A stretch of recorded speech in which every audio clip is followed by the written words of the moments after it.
bisa info di grup ya Pak. Oke, Info ya Pak. diinfokan aja di grup. Oke siapa siapa.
Oke, sambil menunggu yang lainnya, tolong bantu diinfokan teman-teman ya.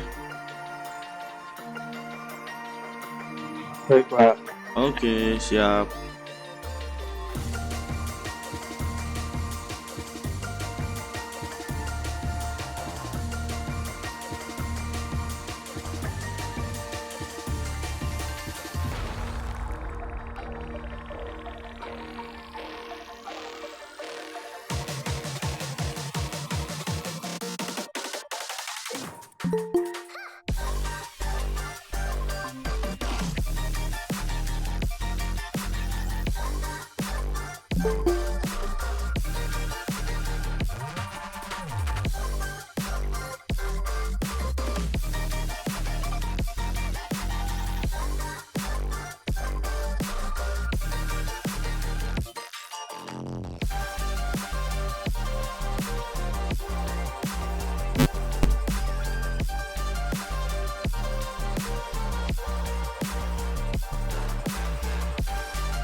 Selamat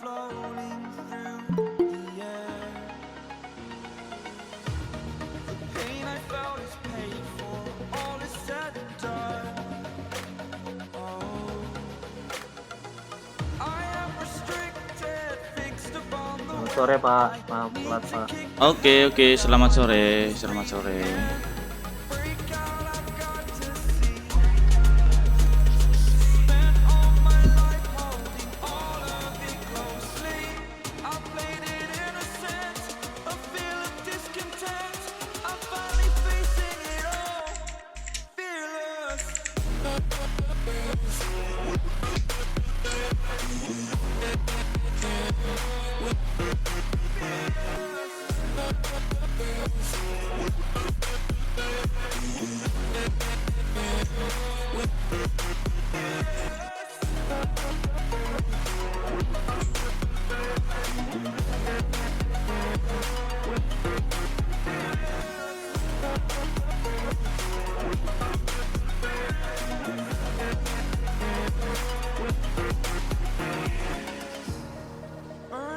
Oke, masih ada lagi yang belum gabung, bro? Udah semua? Ada Pak kayak. Coba lihat.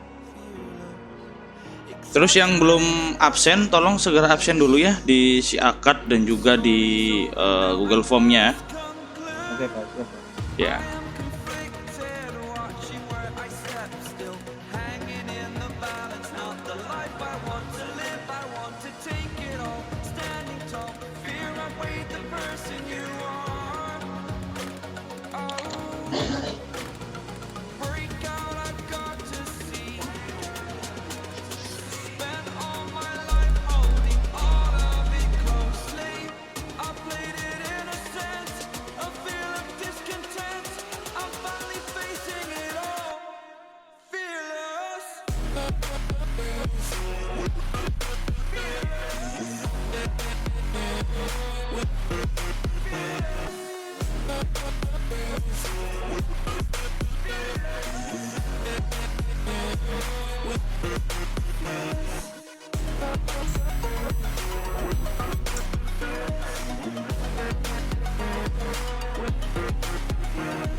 Oke, kita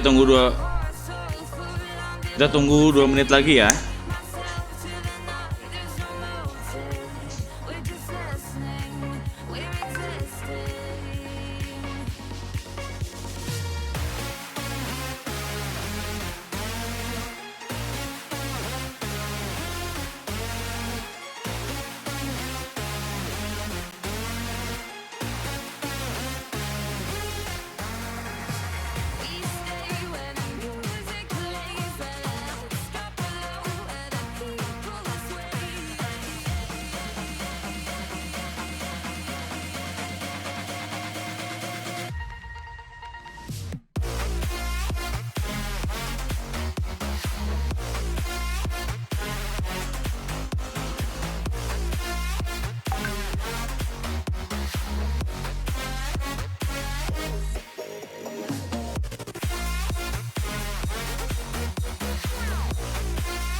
Oke, udah cukup ya waktunya. Kita bisa segera mulai.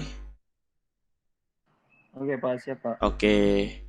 Minta tolong untuk diaktifkan video call-nya Mas Boro.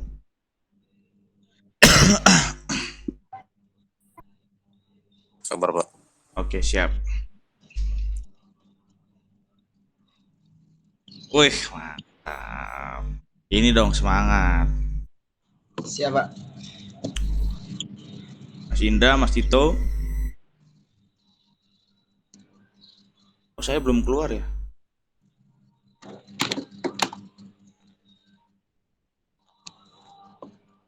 Oh, nggak keluar.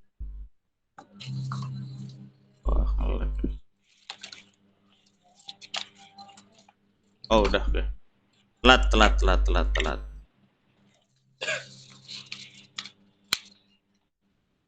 Oke, terima kasih yang sudah bergabung. Sebelumnya saya sampaikan untuk bisa ini ya, lakukan absensi dulu ya di si akadnya dan juga pada form yang sudah saya kasih di classroom ya teman-teman ya. Oke, kita akan mulai saja perkuliahannya. Alangkah lebih baiknya sebelum kita mulai perkuliahan kita berdoa dulu ya. Izinkan saya memimpin pembukaan doa hari ini dalam kelas perancangan basis data. Oke, berdoa kita mulai menurut ajaran dan kepercayaan masing-masing agar apa yang kita lakukan hari ini mendapat nilai kebaikan dan juga keberkahan dari Sang Maha Pencipta Allah Subhanahu wa taala, agar senantiasa ilmu yang kita berikan yang bisa didapatkan dan juga yang sudah ditransfer itu menjadi nilai kebaikan buat kehidupan kelak di masa yang akan mendatang. Berdoa kita mulai.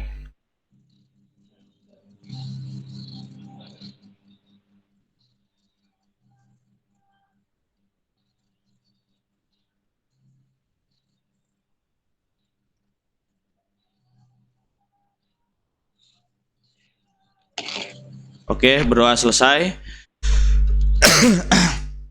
Oke, hari ini kita akan masuk dalam pembahasan model relasional ya. Sebentar, saya share dulu.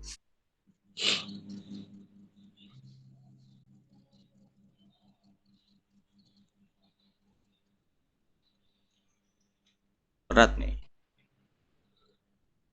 Udah keluar belum? Sudah, Pak.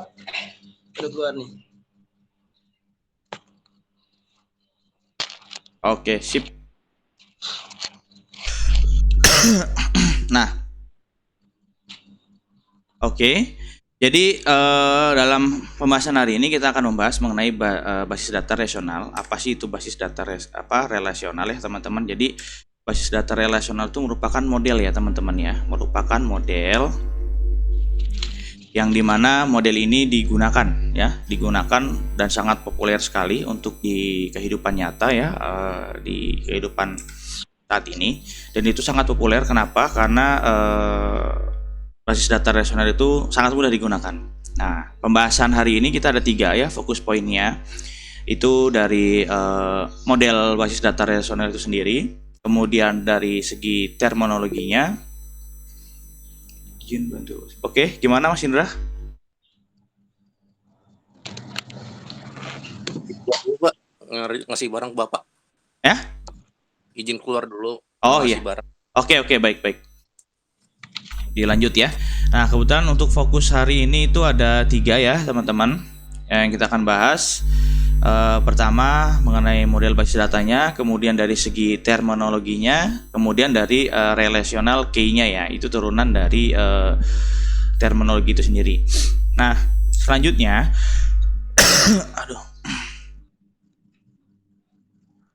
kita akan masuk pada pembahasan pertama nih. Kita mengenai bahas definisi dulu. Kemudian apa sih yang dimaksud dengan model relasional ya? Jadi model relasional itu kalau misalnya kita secara umum itu bisa disebut dengan model relasi atau model relasional atau basis data relasional. Jadi sebutannya banyak ya, cuman kurang lebih 3. Nah, kemudian si pencetusnya ya atau yang memperkenalkannya pertama kali itu siapa gitu ya? Yang memperkenalkan itu pertama kali IF Code ya. IF Code itu pada tahun 1970-an beliau memperkenalkan model basis data relasional. Nah, kemudian model basis data relasional itu apa gitu kan? Itu menunjukkan suatu mekanisme nih teman-teman, mekanisme yang digunakan untuk ya mengorganisasi ya data secara fisik, kemudian dikumpulkan di dalam satu disk gitu ya, yang berdampak kepada pengelompokan, pembentukan gitu ya seluruh data yang sedang ditinjau. Jadi gini posisinya itu ketika menggunakan model basis data ini, jadi dia lebih tepatnya itu untuk mengorganisir data secara fisik tentunya. Lalu dengan tujuan rancangan yang akan ditinjau. Kemudian ada juga yang menyatakan model basis data relasional ini tuh suatu model basis data yang terdiri dari beberapa tabel ya, beberapa tabel yang berdimensi 2, yaitu ada istilah relasi atau tabel itu sendiri. Kemudian juga ada relasi, yaitu masing-masing dari relasi tabelnya itu sendiri. Kemudian yang tersusun atas tupel atau baris, dan juga atribut atau kolom. Ya, kemudian juga setiap tabel terdiri dari baris data ya sebutan tupel itu, atau bisa disebut dengan row ya atau record. Kemudian kolom juga bisa disebut dengan kolom atau field. Jadi istilah kolom dan juga baris itu atau row itu banyak ya istilahnya. Ada yang menggunakan istilah dari tuple ya ataupun atribut ya. Terus juga ada yang menggunakan istilah dari kolom atau field ya, atau ada row dan record. Nah. Kemudian ada contoh basis data ya, ada beberapa contoh model yang digunakan dalam perancangan basis data. Yang pertama yaitu yang sedang kita bahas ya, model basis data relasional. Terus yang kedua ada model basis data hierarki, dan yang ketiga model basis data jaringan atau network ya. Nah, cuman kita mulai sekarang dan juga untuk kedepannya kita akan fokus terhadap model data basis relasional ya. Karena terlepas dari kelebihan dan kekurangannya, tapi kita lebih banyak melihat kelebihannya, yang dimana model data basis relasional ini tuh sangat luar biasa ya, sangat wonderful kehandalannya, juga kemudahannya dalam segi penerapan dan implementasinya. Kemudian bahasa yang digunakan dalam pemodelan ini yaitu bahasa query. Bahasa query itu bisa disebut suatu bahasa yang menyediakan fasilitas ya bagi user untuk dapat melakukan pengolahan basis data ya, dalam menghasilkan suatu informasi dari basis data itu sendiri. Jadi pada pertemuan sebelumnya sudah kita bahas mengenai bahasa query, perkenalannya, kemudian tujuan untuk apa dan di mana tempatnya gitu ya. Nah, kemudian bahasa ini tuh termasuk dalam kategori bahasa level tinggi dari bahasa pemrograman standar. Nah, bahasa query itu dapat dikategorikan menjadi dua nih, prosedural dan prosedural. Itu sempat saya ulas lagi, saya ambil dari pertemuan yang minggu lalu. Saya munculkan di sini sebagai pengingat ya, reminder, agar teman-teman bisa lebih lebih ingat gitu.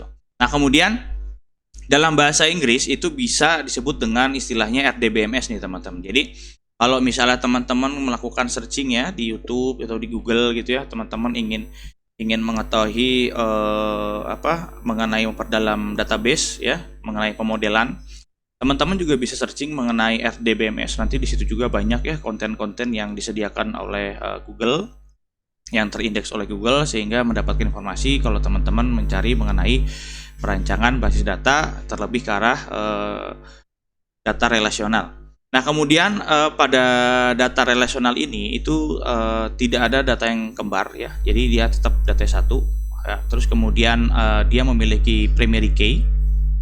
Nah, primary key itu sendiri merupakan satu item yang dipilih dalam suatu kolom ya, dalam suatu kolom tabel gitu ya, yang sifatnya harus dipilih secara unik dan tidak sama dengan yang lainnya. Itu fungsinya untuk membedakan antara kolom satu dengan kolom lainnya, juga tentu terhadap tabel-tabel lainnya. Kemudian di dalam model relasional itu ada daya yang dipresentasikan dalam bentuk tabel ya. Tabel-tabel ini yaitu intinya sebuah tabel juga yang diletakkan di dalam tabel itu sendiri.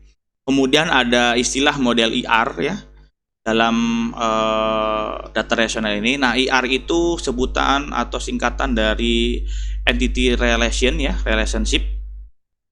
Kalau misalnya pemodelannya ada yang namanya ERD, itu perkembangannya. Jadi Entity Relationship Diagram. Jadi untuk merancangnya teman-teman nanti bisa menggunakan ERD ya. Dalam perancangan basis datanya nanti teman-teman menggunakan ERD.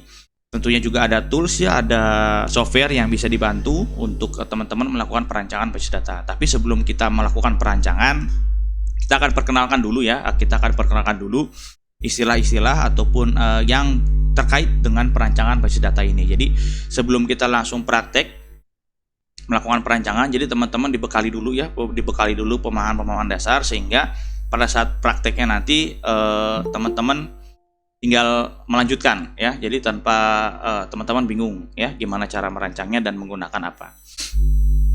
Kemudian entitas ya, ada sebutan di sini entitas ya. Entitas itu mempunyai atribut ya yang berisi nilai-nilai tertentu, dan seringkali sebuah entitas itu terkait antara satu dengan yang lainnya.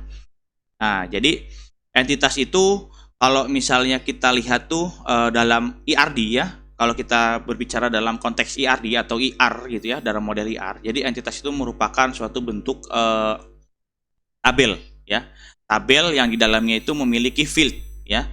Jadi misalnya tabel pegawai ya, nah, entitasnya itu bentuknya pegawai ya. Nah, fieldnya itu misalkan pegawai punya NIP gitu ya, punya NIP, terus punya nama, kemudian punya dia divisinya di mana, seperti yang contoh minggu lalu ya, yang sudah kita sempat perlihatkan. Nah, selanjutnya keuntungannya nih, kita bahas aja langsung keuntungannya di sini. Jadi supaya tidak terlalu lama ya. Jadi keuntungan itu dalam model ini itu memberikan kemudahan yang sudah saya sempat singgung, memberikan kemudahan dari segi kemampuannya, penerapannya, mungkin pengelompokannya, dan juga pengelolaan basis data di dunia nyata ya, atau real world. Nah, ada juga yang menyatakan keuntungannya itu model ini dapat mengakomodasi berbagai kebutuhan pengelolaan basis data yang ada di dunia nyata atau real world. Nah, itu lebih singkatnya ya. Nah, kemudian pencarian data dari suatu tabel itu atau dari banyak tabel itu dapat dilakukan dengan mudah dan cepat tentunya.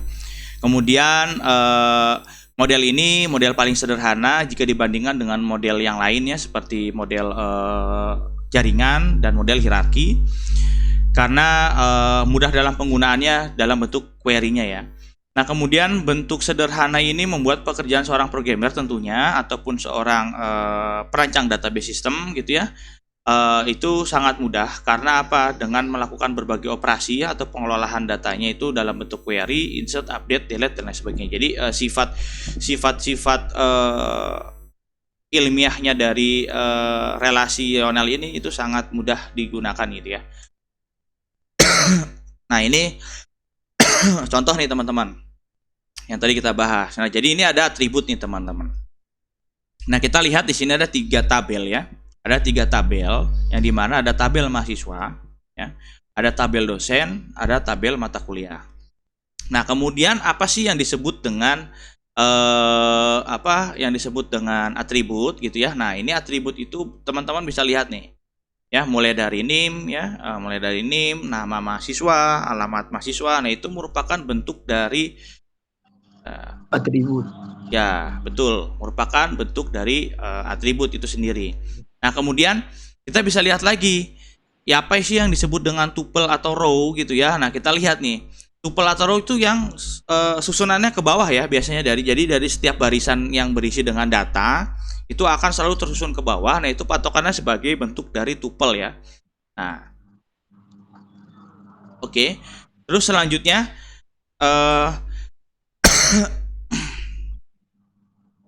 nah, ini antar tabelnya nih. Nah, kenapa sih gitu kan ada relasional. Jadi relasional itu kan berbentuk hubungan relasi ya. Jadi satu kesatuan akan terkait ya. Nah, kita bisa lihat nih. Tadi kan ada contoh tiga tabel yang berbeda. Ada tabel mahasiswa, kemudian ada tabel dosen ya, dan juga ada tabel mata kuliah. Nah, ketika kita akan membuat satu tabel nilai gitu ya. Nah, kemudian nilai ini kan harus sangkut pautkan dengan data sebelumnya. Tidak mungkin kita semerta-merta membuat tabel nilai, lalu apa yang mau dinilai, siapa objeknya akan kita nilai, lalu sebelum kita melakukan atau memilih objek, nah, Terus gimana kita cara memanggilnya gitu? Tapi kan kalau secara manusia kita tahu kan ya, kita bisa memperkirakan karena manusia diberikan pikiran yang luar biasa sehingga mampu menyelesaikan masalah-masalah yang sedemikian rumit gitu. Tapi kan kalau dalam komputer mereka tidak bisa seperti itu teman-teman. Jadi mereka harus menggunakan tata caranya gitu ya. Nah kita balik lagi lihat di sini. Di sini ada 3 ya, yang dimana dosen itu memiliki nama dan alamat, kemudian mahasiswa itu memiliki NIM, nama, alamat, dan juga tanggal lahir, dan juga banyak sebenarnya. Jadi fieldnya banyak, tergantung dari teman-teman akan merancangnya. Kita ambil contoh 4 saja ya, 4 atribut bahasanya.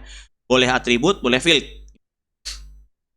Nah, kemudian mata kuliah kita lihat itu ada kode MK, yaitu kode mata kuliah sendiri, kemudian ada mata kuliahnya ya. Kemudian ada SKS dan juga semester.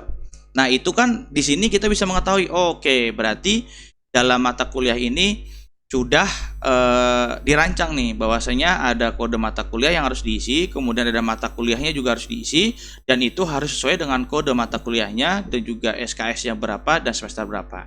Nah, ketika kita akan melakukan penilaian gitu ya, dalam melakukan penilaian suatu mahasiswa misalnya, kita buatkan satu tempat di mana ia akan menampung datanya, yaitu tabel nilai namanya. Nah, kita sebutlah NIM-nya ya, kita tarik NIM-nya dari data mahasiswa, berikut kita tarik nama mahasiswanya, dan juga kita tarik kode MK-nya ya, kode MK itu kode mata kuliah dari tabel mata kuliah, baru kita tarik nilainya. Nah, sebenarnya di tabel nilai ini pun teman-teman juga bisa mengeluarkan supaya lebih detail, misalnya oke, kita akan keluarkan NIM, nama mahasiswa, kode mata kuliahnya, terus nama mata kuliahnya, baru nilai. Nah, berarti teman-teman bisa nih insert kolom, yaitu insert kolom mengenai daftar mata kuliahnya ya. Itu. Kalau ini kan kita singkatnya, yang penting posisinya relasional tetap masuk dari ketika tabel masuk ya. Nah, kalau kode MK ini ya, kode MK ini itu kan akan bersangkutan baut dengan mata kuliahnya. Nah, mata kuliah pasti nanti ada dosennya. Nah, bisa teman-teman inputkan sekalian kode MK dosennya siapa. Nanti akan nilainya keluar apa gitu. Jadi dalam melakukan pembuatan rancang tabel, teman-teman bisa melakukan relasi ya. Jadi bisa dihubung-hubungkan saja yang sekiranya data itu penting dan bisa diolah. Nah, kita lihat perbedaannya nih, perbedaan istilah ya. Jadi teman-teman biar nggak puyeng gitu. Jadi kalau dari IR model ya, atau IRD, pengembangannya IRD itu ya. IRD itu entity relationship diagram ya. Nah, kalau di entity, istilah di relation modelnya itu relasi ya. Istilah di database-nya itu tabel. Nah, istilah di pemrograman tradisionalnya itu file. Itu. Entity intense, di relation modelnya tuple. Di database row gitu ya. Di traditional programmingnya itu record. Kemudian di R modelnya atribut, sama relasi modelnya atribut, tetapi di database-nya kolom. Nah, di bahasa pemrogramannya itu field. Begitu pula dengan identifier key ya, di relational modelnya key, kemudian di database-nya juga key. Kemudian di traditional programming-nya keyling. Nah, jadi ketika teman-teman sedang berbicara dengan teman yang lainnya, misalkan dalam masalah diskusi tugas, ataupun teman-teman dengan lagi sharing dengan masalah dengan masalah kampus lain, gitu ya, mengenai ya tugas kah atau tentang diskusi lainnya yang berbentuk dengan istilah perancangan basis data. Jadi teman-teman nggak usah khawatir kalau misalkan teman-teman yang lainnya atau kampus lainnya menyebutkan istilah tuple, teman-teman mengertinya row, nggak apa-apa, itu sama. Berarti teman-teman menggunakan konsep database-nya. Nah, teman yang lainnya itu menggunakan konsep relasi model bahasanya. Jadi hanya perbedaan di istilah saja. Gitu. Jadi teman-teman nggak usah bingung. Kalau misalnya teman-teman sedang diskusi dengan dosen misalnya, atau teman-teman nanti sedang melakukan skripsi, itu misalkan membuat suatu program aplikasi yang di dalamnya tentunya ada database, ada perancangannya. Lalu di dalam sidang skripsi ditanya menggunakan bahasa IR, misalkan ya bahasa IRD. Coba entity intensinya, coba kamu jelaskan. Nah, teman-teman jangan sampai bingung karena teman-teman melakukan perancangannya misalkan menggunakan konsep skema database, berarti yang teman-teman jelaskan itu row-nya, gitu ya. Jadi nggak usah buyang. Jadi teman-teman di sini juga mesti harus bisa mengenali istilah-istilah tersebut. Kita akan masuk ke terminologi. Nah, jadi dalam model rasional itu terdapat 6 terminologi ya. Ada relasi, atribut, tuple, domain, derajat, dan kardinalitas.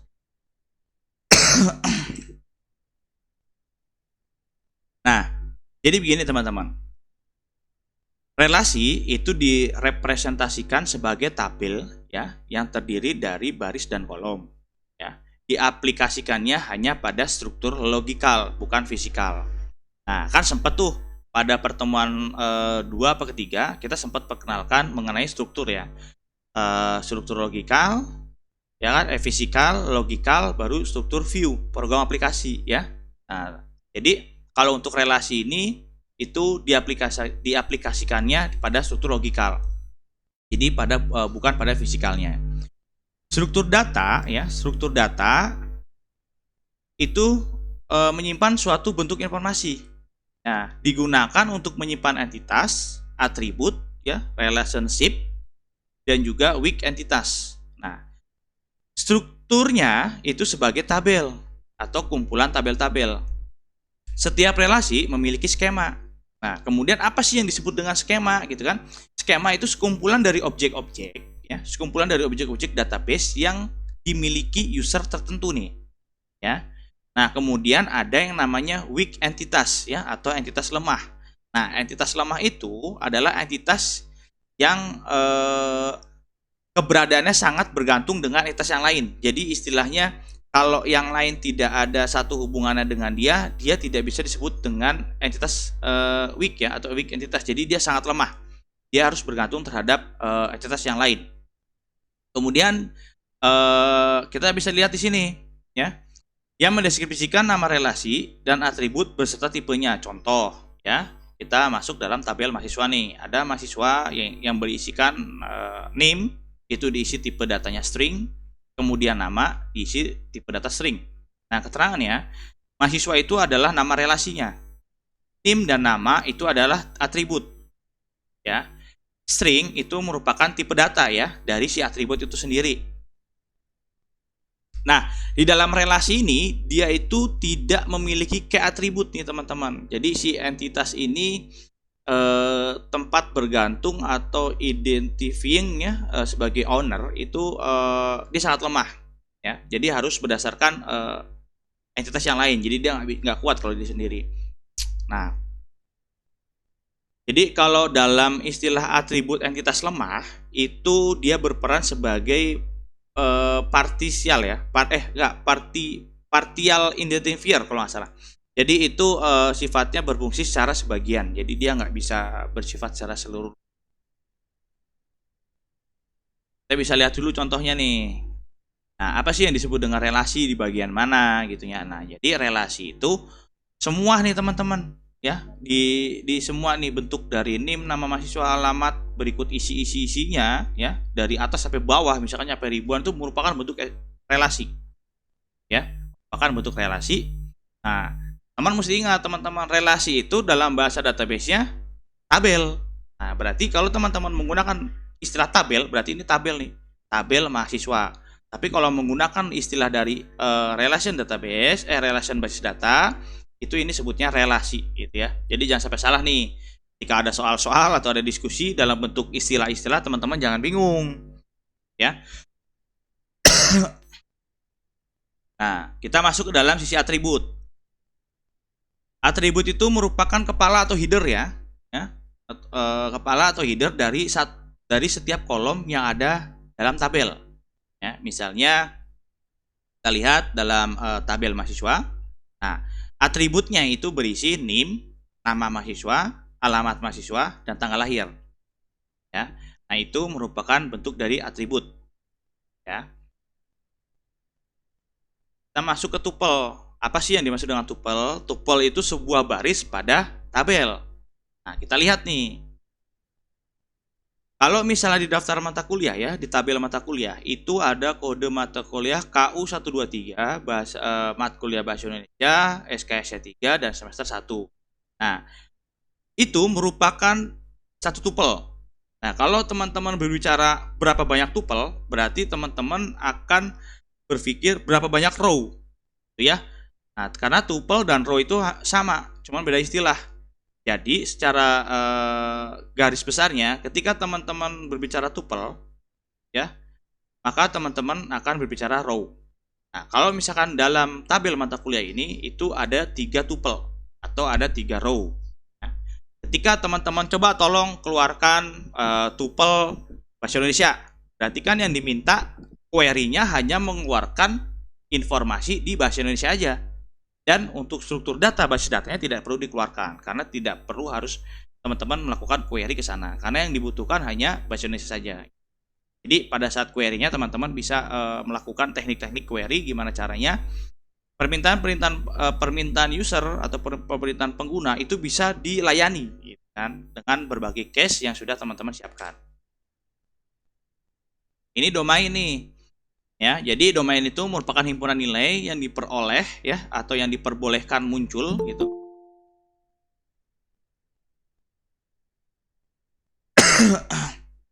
Yang diperbolehkan muncul dalam setiap kolomnya nih ya. Setiap domain memiliki deskripsi ya, atau tipe data atau format data tertentu nih teman-teman. Lalu setiap nilai atribut dalam tabel harus berada dalam domain tertentu. Contohnya kita lihat nih, ada deskripsi, tipe data, dan format data. Nah, ini kalau kita lihat dalam tabel nilai teman-teman ya, dalam tabel nilai di sini ada deskripsi. Lalu di mana sih letak deskripsinya? Nah, ini di kolom NIM ya. Di kolom NIM itu kita lihat ada 11001 gitu ya. Atau kita harus bikin lagi satu kolom yang mendeskripsikan itu kolom deskripsi namanya. Nah, baru kita isi. NIM itu apa? NIM itu merupakan nomor induk mahasiswa yang dimana seluruh nomor induk mahasiswa akan disimpan di dalam kolom NIM. Nah, itu kalau misalkan teman-teman membuat skemanya secara lengkap. Nah, kemudian tipe datanya. Nah, tipe datanya kita lihat misalkan nama mahasiswa Ali Akbar misalnya. Nah, kenapa Ali Akbar gitu kan? Itu tipe datanya apa? Kita harus konsep. Misalnya kita inputkan string gitu ya. Atau bisa disebut dengan teks. Nah, jadi hanya bisa diisi oleh teks, tidak diisi oleh angka gitu ya. Nah, kemudian format data nih. Nah, format data itu kita lihat seperti mahasiswa kayak Ali Akbar gitu ya, itu berarti ada berapa kata gitu ya panjangnya ataupun lebar dari setiap tulisannya. Ada Budi Haryanto. Nah, kita mesti batas nih. Misalnya contoh dalam nama mahasiswanya kita batas ya formatnya itu tipe datanya string, lalu panjangnya hanya 30 baris misalnya atau 30 kata gitu ya. Kita baris. Jadi sehingga apa, ketika ada namanya panjang banget gitu ya, lebih dari 30 huruf gitu ya. Nah, itu ntar yang kemasukin ya, yang ke input dan yang tersimpan hanya 30 nilai maksimal. Itu karena kenapa? Kalau misalkan teman-teman dalam merancang skema database tidak ditentukan format data dan tipe datanya, maka data ataupun database yang teman-teman gunakan pada program aplikasi itu ngawur ntar. Ngawurnya itu bisa diinput seenaknya oleh pengguna. Sehingga apa? Integritas datanya tidak jelas. Karena kan konsep database itu harus integritas ya. Datanya harus jelas dalam pengolahan informasinya agar bisa sempurna gitu. Oke. Halo, suara saya ada kan? Ada Pak, ada Pak. Ada, Pak. Ada. Oke, siap. Soalnya ini hilang. Oke, kita masuk dalam sesi derajat ya. Jadi derajat itu sebutannya dia degree ya. Itu merupakan jumlah atribut yang ada di dalam tabel relasi ya, banyaknya atribut atau kolom pada tabel. Nah, berdasarkan tabel mahasiswa sebelumnya nih, saya buka lagi tabel mahasiswanya. Kita lihat derajat itu di mana. Jadi derajat itu posisinya sepanjang dari NIM sampai dengan tanggal lahir. Itu ada 4 atribut. Atribut pertama NIM, nama mahasiswa, alamat mahasiswa, dan juga tanggal lahir. Nah, tetapi ya atribut ini bisa bertambah. seiring kebutuhannya ketika teman-teman melakukan perancangan. Nah, dalam konteks hal ini ya atributnya itu hanya 4 ya, karena contohnya cuma ada 4 atribut yang kita buat. Kita masuk kardinalitas ya. Jadi kardinalitas itu merupakan jumlah tuple yang ada dalam tabel ya, atau jumlah record ya, dengan banyaknya baris pada tabel. Bukan berbicara row. Kalau row atau row dan tuple itu kan seluruh ya, kesatuan ya. Misalkan contoh dari kita anggap ngambil di kolom kode MK. Nah, jadi nanti kalau misalnya tuple itu merupakan keseluruhan nih. Nah, kalau kardinalitas itu hanya datanya saja. Bagian datanya aja, bagian row-nya aja yang diambil. Nah, ini referensi lengkapnya ya.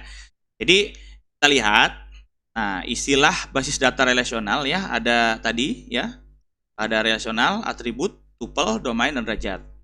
Ini misalnya gini, untuk relasional itu sebuah tabel yang terdiri dari beberapa kolom dan beberapa baris. Nah, untuk atribut itu terdiri dari kolom pada suatu relasi ya. Tuple merupakan baris pada sebuah relasi. Nah, kalau untuk domain, kumpulan nilai yang valid untuk satu atau lebih banyak atribut.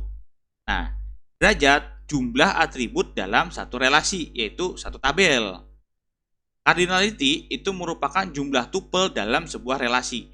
Nah, jadi yang mesti ingat ketika teman-teman masuk dalam konteks relasi model, teman-teman pasti akan dibingungkan dengan istilah relasi dan juga tabel.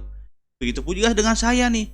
Saya tadi nyebut relasi, saya nyebut tabel. Jadi mana yang benar gitu ya, jangan sampai bingung. Jadi intinya kalau dalam istilah kita dalam model relasional, pasti kita harus berusaha menyebutkan tabel itu relasi.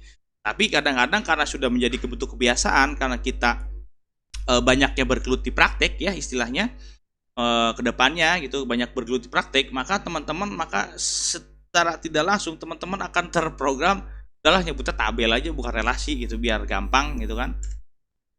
Nah, masuk relasional K-nya nih teman-teman. Nah, jadi di dalam relasional K itu ada 5 ya. Ada 5 poin penting.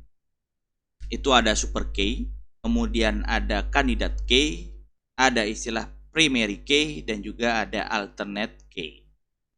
Nah, di dalam super K itu merupakan ya sekumpulan atribut yang secara unik mengidentifikasi sebuah tuple dalam tabel relasi. Berdasarkan contoh tabel mahasiswa sebelumnya, super K yang mungkin bisa terjadi atau yang mungkin digunakan yaitu ada NIM ya, NIM dan nama, kemudian NIM dan alamat ya, nama atau alamat atau semuanya.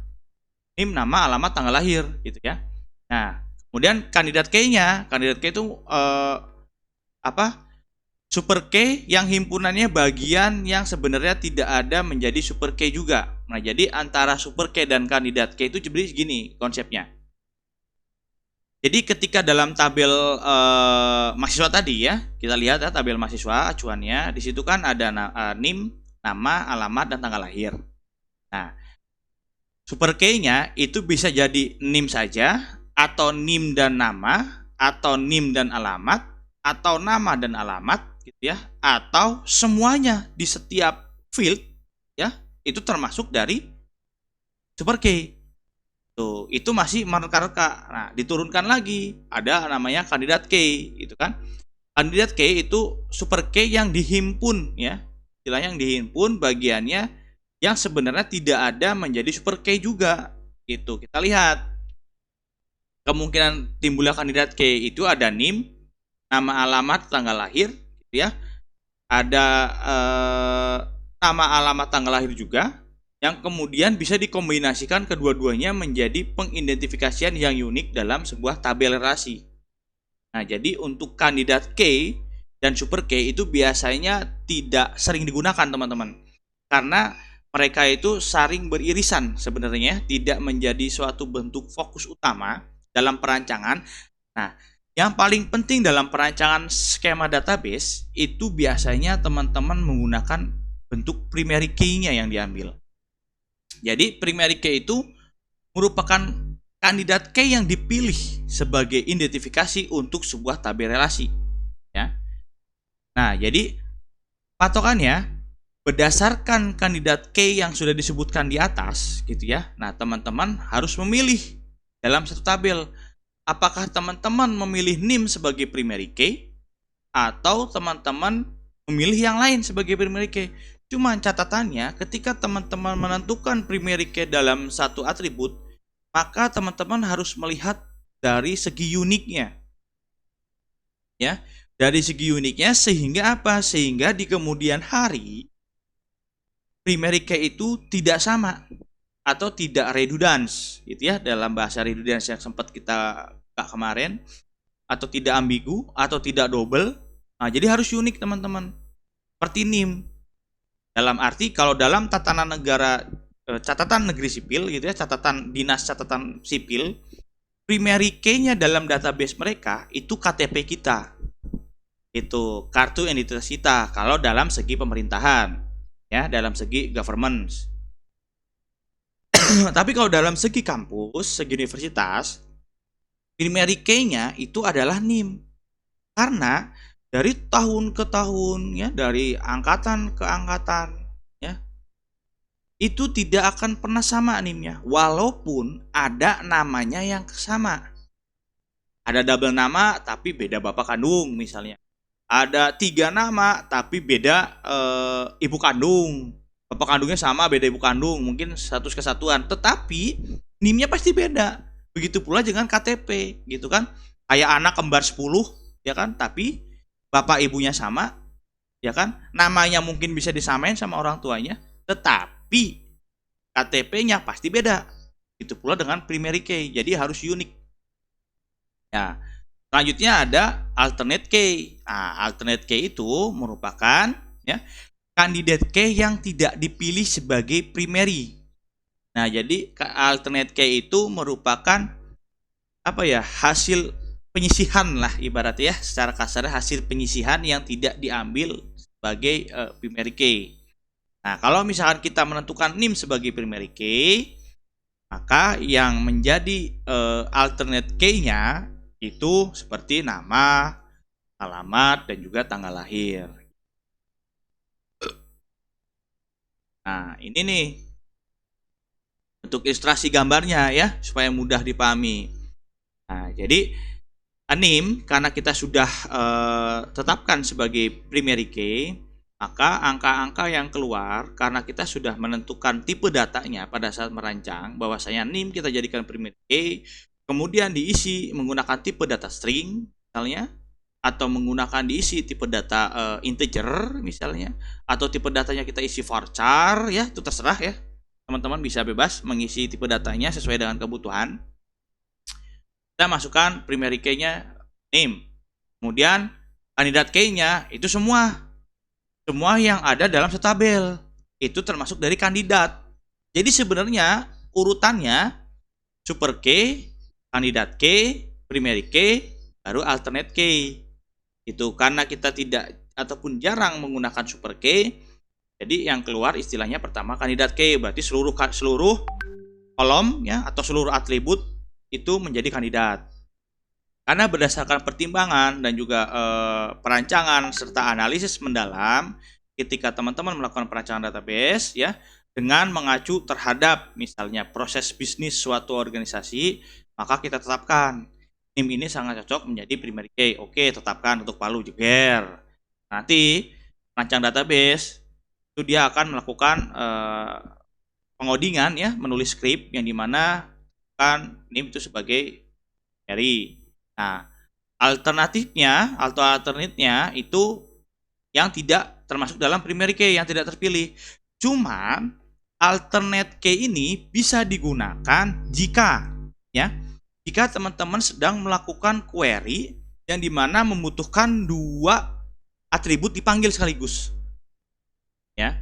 Jadi karena bentuknya mereka ini key, kunci, jadi kunci ini sebenarnya tidak mubazir walaupun dalam eliminasi. Mereka bisa digunakan, bisa dipanggil. Ya, jadi jangan khawatir ketika teman-teman sedang melakukan query data. Ya, misalkan tunjukkan saya butuh Ali Akbar, dia tinggal di mana dan juga NIM-nya berapa misalnya gitu kan, sama si Indah. Nah, jadi nanti teman-teman bisa melakukan query gitu kan dengan memilih tabelnya dulu, select bintang tabel gitu ya, select bintang tabel mahasiswa. Nah, kemudian teman-teman cari berdasarkan kata kunci, misalnya mencari Ali Akbar di dalam atribut nama mahasiswa gitu kan, atau Ali Akbar dan Indah Sukmawati di dalam atribut mahasiswa, tolong tampilkan alamat dan tanggal lahirnya. Itu bisa ya. Nah, di dalam key itu ada lagi rules. Jadi kenapa ketika penetapan suatu key itu bisa sedemikian rupa? Jadi karena adanya sebuah aturan, maka terciptalah suatu produk gitu ya, yang bisa pertama berintegritas. Yang dimaksud hal ini integritas itu apa sih gitu kan?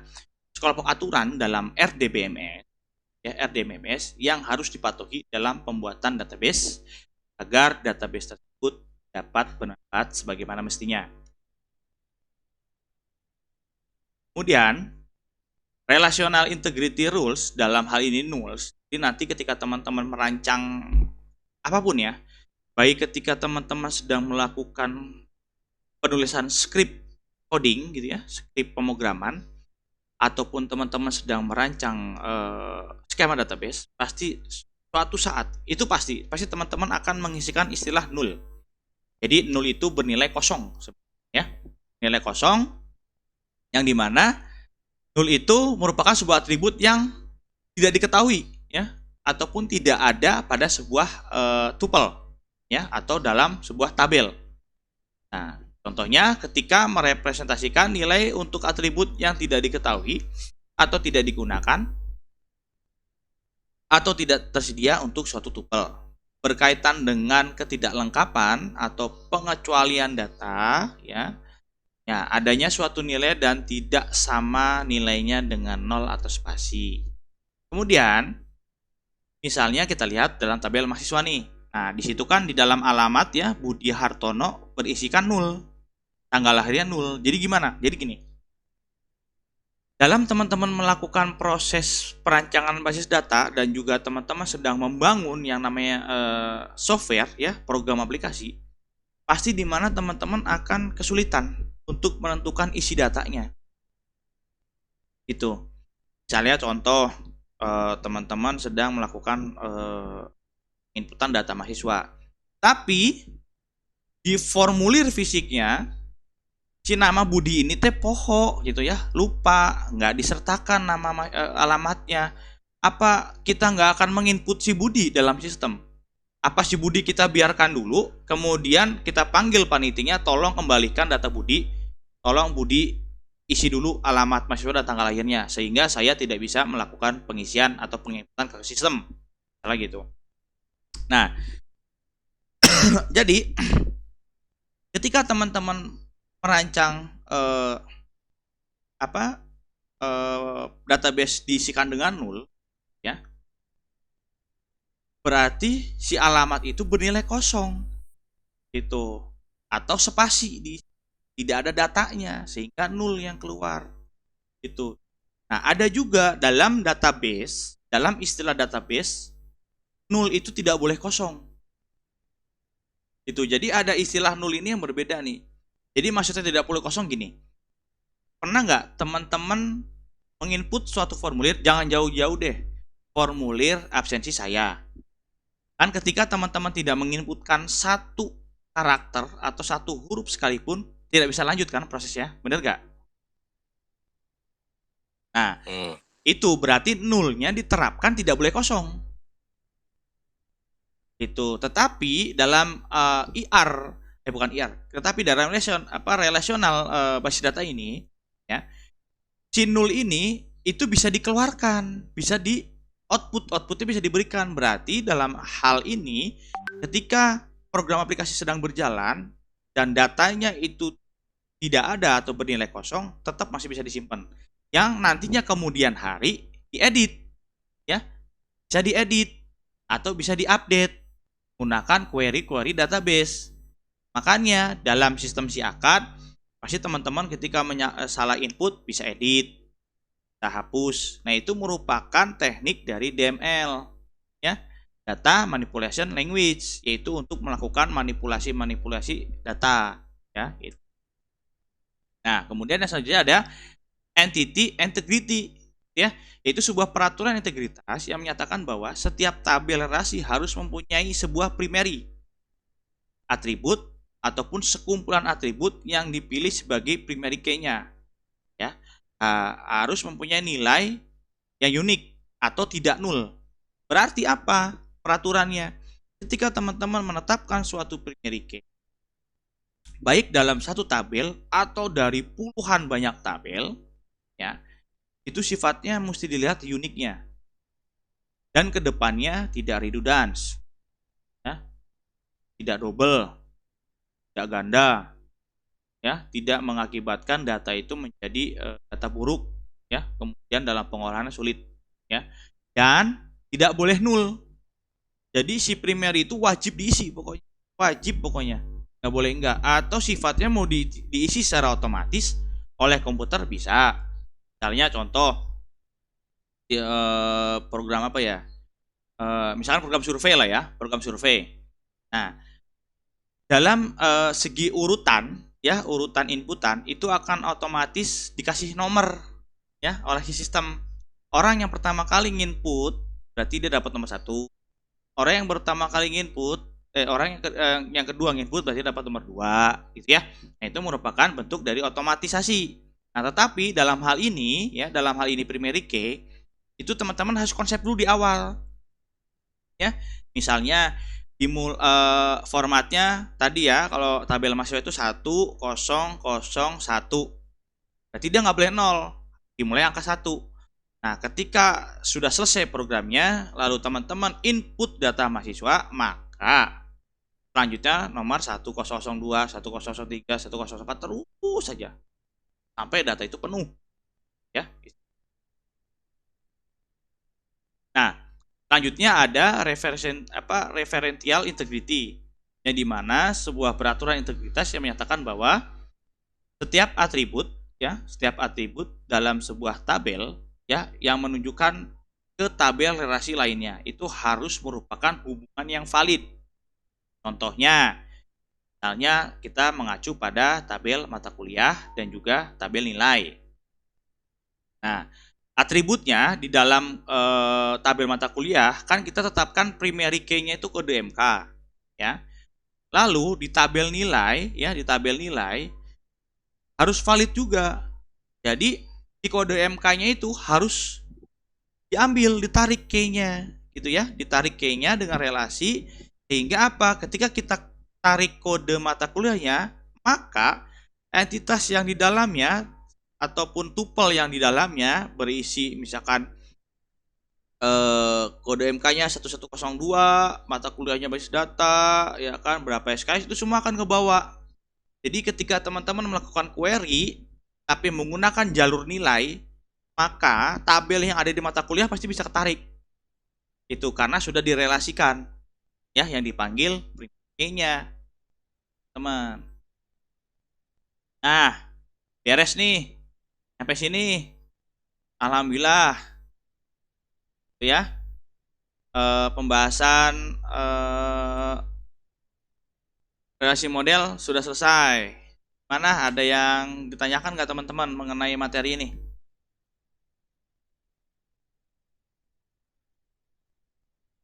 Halo, suara saya jelas kan?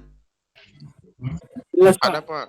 Oke. Ada yang ditanyakan nggak? Apa Puyang dengarnya? Enggak, belum ada Pak, masih jelas. Oh, udah. Awaludin mah udah seperti itu. Belum ada Pak, masih jelas. Siap, pokoknya mah awas aja nanti ya ketika praktek, waktunya praktek, jong aja pokoknya, awas. Ya, pokoknya kalau sudah Teori Pak. Iya benar. Ya, sampai di sini pembahasan cukup di sini. Nanti kedepannya kita akan masuk ke pembahasan normalisasi ya. Jadi gini, dalam konsep perancangan basis data sebenarnya teman-teman banyak melakukan teori-teori ya sebelum melakukan perancangan. Tetapi pada aktualnya teman-teman di luar sana ketika merancang sebuah database itu tidak menggunakan kaidah-kaidah bagaimana mestinya ya. Seperti kaidah normalisasi dilupakan, kaidah denormalisasi juga dilupakan, langsung jebret bikin skema database, langsung masuk ke coding, langsung masuk ke program aplikasi, running, jalan. Nah, pada saat pelaksanaannya pasti timbul terjadi error. Sering sekali error terjadi. Dalam arti error itu datanya miss ya, bukan program yang error, programnya berjalan. Cuman si datanya itu tidak sesuai apa yang diharapkan oleh klien atau oleh user atau oleh pengguna. Jadi selalu ada yang kurang saja. Karena pada tahap perancangannya itu tidak sempurna. Karena dengan mengejar terjadi supaya terjadi cuan. Itu bahasanya. Jadi ya itulah yang menjadi masalah-masalah di dalam software engineer biasanya seperti itu, teman-teman. Ya, di sini udah pada punya laptop semua kan? Jadi persiapkan saja. Belum, Mbak. Harus punya dong. Nanti pinjemlah ke adiknya, ke om, tante, bude, pak de gitu kan, pinjem laptop sebentar buat kita kuliah. Soalnya ke depannya kita mungkin setelah UTS banyak praktek teman-teman. Ya, banyak implementasi untuk perancangan skema database-nya. Itu teman-teman menggunakan software pembantu ya, software software DBMS, mungkin XAMPP lah ya. Kita pakai XAMPP. Teman-teman bisa disiapkan aja untuk software XAMPP-nya. Kalau yang sudah ada laptop silahkan diinstal terlebih dahulu. Mulai dari sekarang XAMPP-nya. Nanti kita akan sama-sama belajar ya mengenai transformasi ya dari konteks perancangan dituangkan dalam bentuk codingnya gitu ya istilahnya. Tapi sebelum ke arah sana, teman-teman juga akan belajar merancang juga. Jadi merancang, dikuatkan dulu perancangannya, baru diaplikasikan ke dalam bentuk skip pemrograman. Tapi skip pemrograman itu kayaknya mendekati UAS deh, baru bisa. Karena pada saat perancangan pun, ya pembahasannya banyak teman-teman. Jadi pasti butuh satu atau dua kali pertemuan gitu. Bahasan di perancangannya gitu. Karena nanti teman-teman akan banyak menggunakan simbol-simbol diagram ya, kita menggunakan IRD. Jadi coba saya share software dalam merancang IRD-nya, nanti saya masukkan ke dalam Classroom. Jadi teman-teman tinggal download lalu install, coba pelajari tools-nya supaya memudahkan teman-teman dalam melakukan perancangan IRD-nya ya. Tuh, oke. Alhamdulillah perkuliahan kita selesai hari ini. Terima kasih kepada teman-teman yang telah berkenan hadir. Sebelum itu saya melakukan absensi live dulu nih. Saya lihat ntar ada bayangan-bayangan masuk, repot nih.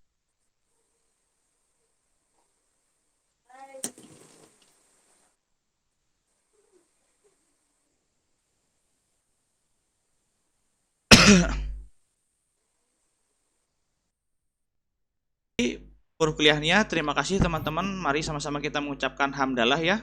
Alhamdulillah pertemuan hari ini berjalan lancar. Teman-teman juga antusias. Terima kasih teman-teman sudah meluangkan waktu kita mengikuti perkuliahan saya hari ini. Saya akhiri perkuliahan ini. Bila taufiq wal hidayah. Wassalamualaikum warahmatullahi wabarakatuh. Waalaikumsalam warahmatullahi wabarakatuh.